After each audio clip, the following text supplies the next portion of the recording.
फल से गर्मियों में बेहतरीन तोहफ़ा है। हम इसका जूस बनाएं, शरबत बनाएं और अपने मैदे की गर्मी, तेज़ाबियत, जलन वगैरह दूर कर सकते हैं।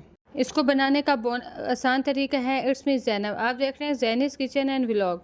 एक कप फल से लिया, उसमें मैंने 2 गिलास पानी ऐड कर दिया। 2 गिलास पानी डालने के बाद मैंने ज़ीरा पाउडर ऐड किया, क्योंकि वो उसकी तासीर ठंडी होती है।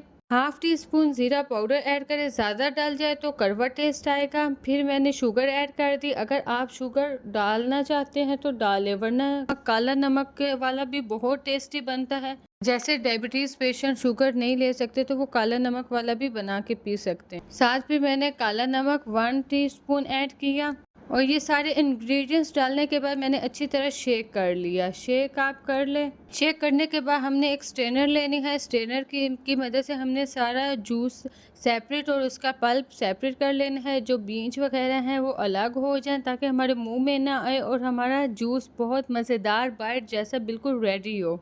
और ये बहुत लज़्ज़त से भरपूर होता है, बहुत ही मज़ेदार होता है, गर्मी दूर कर देता है, आंखों में ठंडक पहुंचती है। कोई मेहमान आए तो आप ज़रूर बनाएं, बहुत अच्छा लगेगा। ये बाहर वाली कोल्ड ड्रिंक्स वगैरह से बहुत ही ज़्यादा अच्छा है। घर के ड्रिंक्स, एनर्जी ड्रिंक्स। फलसे का हमने सारा जूस सेपरेट करने के बाद, हमने स्ट्रेन करने के बाद हमने आइस क्यूब्स ऐड कर दिए। आइस क्यूब्स हमने डाल लिए तो फिर साथ ही हमने इसे मिक्स किया और गिलासों में डाल दिए और बहुत ही मज़ेदार हमारा फालसे का जूस रेडी हो गया। कोई मुश्किल नहीं, बहुत ही आसान, 10 मिनट में रेडी होने वाला है ये जूस। आप अपने घर में ज़रूर बनाएं, गेस्ट आएँ अपने लिए बनाएं।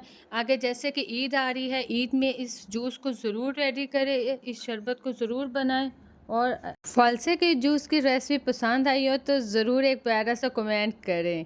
आपकी तरफ से ये प्यार होता है। और वीडियो फुल वॉच करें। आएंगे एक नई वीडियो के साथ।